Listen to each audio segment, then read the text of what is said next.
So in this video, I wanted to take a quick look at a very cool and very underappreciated vintage fountain pen, and that's this, the Parker 180.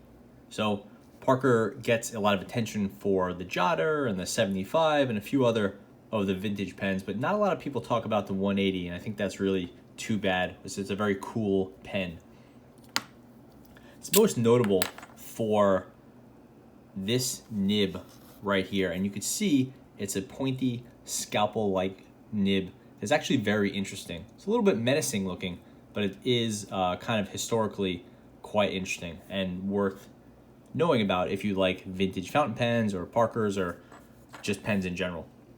Pen has a lot of shortcomings, and I think that's why it hasn't become popular with collectors, but it's definitely a pretty cool find. So on background, it's called a Parker 180. It's 180. It's first released in about 1977, and it was released for a few years after that. This is, I believe, a later model, so like 1980, and it's gold coated, and it has these lines on the body. So I believe it's called the Miliaris, like 1,000 lines. But I bought it off eBay, new old stock, so it was a little bit hard to find if you wanted new old stock, but you can find these pretty regularly in the $30 to $50 price range. Being new old stock, mine came with a box, which is very cool. It's a really nicely made box. It's like very heavy. It's kind of old school cardboard.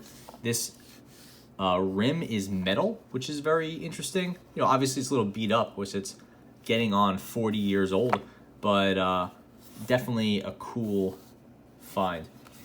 And the box has the details with it. So Parker, I don't know what 65621 means, but it's a 180 Imperial. Imperial is what they called this gold coated model. Original price from 1980 was $75, which is pretty crazy. That's a lot of money now. So at the time, you're looking at a very expensive pen. And this is probably the retail price. Street price may have been less than that. And then FPN, I think that just means fountain pen, because this was sold in some other varieties. Inside the box, nothing there. So the pen came with an original Super Quink refill. This is the same cartridge that Parker still sells. Obviously the ink formula has changed and this one's dried out from over the years, but this is an unused refill from back in the day. This is the reserve ink. I'm not sure if that even meant anything, but it's not usable now, but I guess a cool historical relic. And the pen also came with the original unused Parker aerometric converter. So this is like a little rubber sack that you would squeeze and suck in some ink, and it's pretty cool. It's all metal spring. Rubber sack seems to be in very good condition, but I have not used this yet because I have some newer Parker converter and cartridges, so I figured I would just use those. That's it for the box. It's just this kind of felt material. It's basically falling apart. So unless you're a pretty hardcore collector, I don't know that the box has much value. And this did not have any instructions or anything like that. I was kind of disappointed not to get that. As far as the pen goes, so first up I'll say I believe the main reason this pen hasn't become popular with collectors is because it's so tiny. Each of these markings is a ½ inch, so this pen is only 1, 2, 3, 4, about 5 inches long, maybe 5 1/4. So it's very small.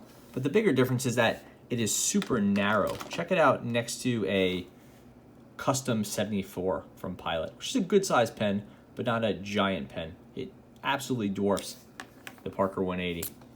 Taking the pen cap off, look how narrow the 180 is compared to, again, the Custom 74.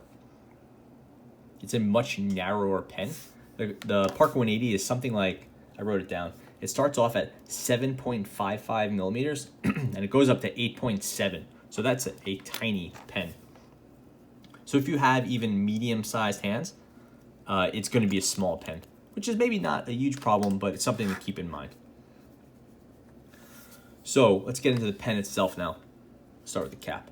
All metal cap, has the Parker Arrow clip, which is very cool. Nice clip, a little loose, but that is what it is. Arrow has many kind of tails, so it's one of the more ornate arrows. The top of the cap has a indented sort of filial with some stepping here and some concentric circles there. And again, it has that lined pattern. It's not lined throughout. It's, I guess, maybe 5 or 6 lines. It's hard to tell without a loop or something like that. And then a kind of a blank spot. And then it repeats. Very cool. All metal cap. Here, it's hard to make out with this reflective material, but it says Parker, and that is, I want to say QE, which I'm not sure what it means. I think that has to do with when it was made. Someone has said in the past in the comments that code means something. I don't know specifically what that one means. And then made in the USA. As far as the rest of the pen goes, that lined pattern is on the body as well. The back end looks just like the top of the clip. The grip section is a grid pattern. It's all plastic. So that's kind of one of the more disappointing features of the pen. And then there's that nib. So it's a kind of a pyramid shape. Has a very clear front and back to it, which we'll get into in a minute why that's so important. And obviously it looks a bit like an X-Acto knife or a scalpel. It's a little bit scary, probably not the sort of pen I would take on an airplane. So it looks like you would poke someone with it. But it's actually designed to be very sturdy. Parker 75s and some of the older pens were known to have very fickle nibs that would get bent out of shape very quickly. Like if you were to hand it to someone, they weren't thinking. This pen, the 180, was made to be firm and very strong and resilient. If you were to flip this nib over, you could see on the back it says XM. That may not immediately be clear to you what that means, but what it means is that this pen, when you're writing with it normally, which is like this, that is with this sort of shorter metal piece up, then the pen is an M, a medium. But the pen is reversible, or the nib is reversible. So if you were to write it like this, it is an X, so an extra fine. This pen was sold in an XM, which is extra fine medium, like I said. It was also sold in a FB, a fine broad. I haven't tried that yet, but I've heard it's pretty cool. The nib is a very reliable writer. This one's been out, and again, it's 30 plus years old, and right off the bat, it writes really nicely. It is not flexy. It has a little bit of give to it, but those tines are just not made to separate. So it's not big for line variation, it just has a little bit of bounce. It's actually a fairly wet medium. Or, maybe it's a true American or European medium, but it would be wet. I guess it feels wet given how old the pen is. You expect the feed to be a little gummed up or whatever, but it's a nice wet writer. If you were to flip it over, now we have the extra fine. It actually writes really consistently and has no problem keeping up, which is really cool. And it's a little bit scratchy, but not terrible. It's not picking up any paper. It just is an extra fine. And it writes, I would say, like an extra fine, finer than a Lamy extra fine, more like a Japanese fine. But it's definitely a comfortable writer. And if you're under tight circumstances, like a check, you have to fill out the digits, then it works really well. So the nib, the way it looks is, I guess, just because it's cool. There's nothing specifically about this pyramid shape that I think is helpful, except that it makes it sturdy. But definitely, again, a notable feature of the pen. You can see that there's 2 different sides feeds on there, or feed protectors, whatever you want to call it. And the plastic one is on the bottom, having some focusing issues with this shiny pen. And then the metal one is on the top. It's shorter, which gives you a little bit more upward flex and a little bit less downward flex.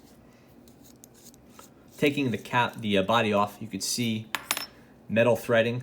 And then it's a standard Parker cartridge converter. I'm using a much newer Parker style converter, but Parker has kept the original mounts. They haven't changed. So you could use newer hardware with an older pen with no problem. I have no leaking or anything like that. And this is a standard Parker style slide converter. It's a Parker brand one, but it's from a much newer pen. And then the body of the pen is actually surprisingly heavy, all metal. The plastic, there's not even any plastic inside. It's just all metal and pretty heavy. The cap clicks on. It's a very firm click. And that is because the pen is new, right? It just has, these will wear out over time. This is just a kind of a friction fit with a piece over here. And you could tell how new it is from that click. This pen will post. The interesting thing though is that look how deep the post is.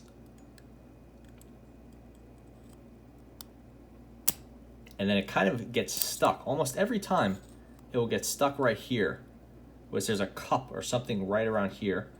But if you wiggle it, it'll keep going. And now it just is a friction fit. There's no click or anything. And this will put the total length at 1, 2, 3, 4, 5.5 inches. So that'll put this pen similar in length to something like this custom 74, maybe a hair more or a bit more, half inch more, but you're still missing out on the diameter.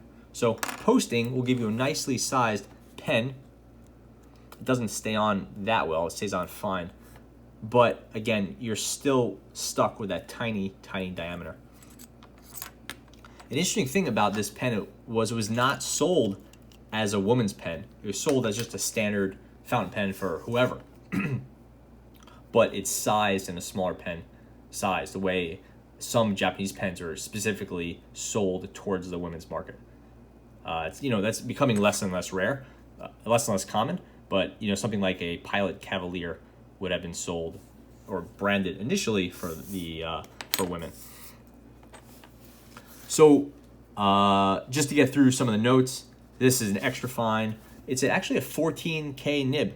Some of these were a steel nib, but this is a 14K. And you can tell it looks like gold. This is the extra fine medium. Pen first went on sale in 1977.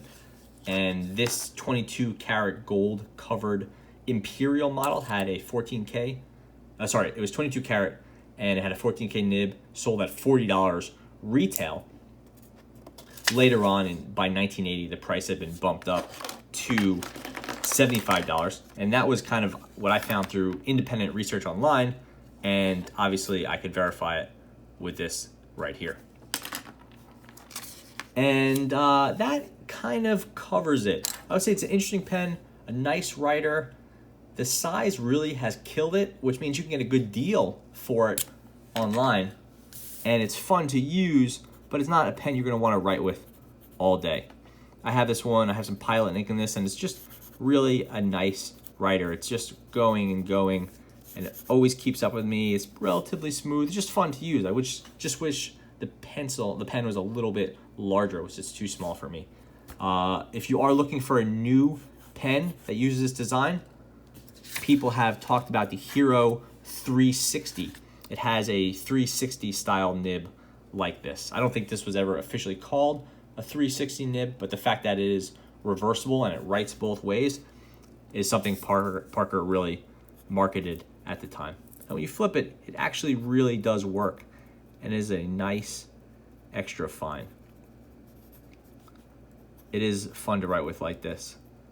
And a lot of fountain pens will work reversibly, but this one has no problems with scratching or ripping up the paper, and it even will go crossways upside down with no problems. So you can see how consistent those lines are.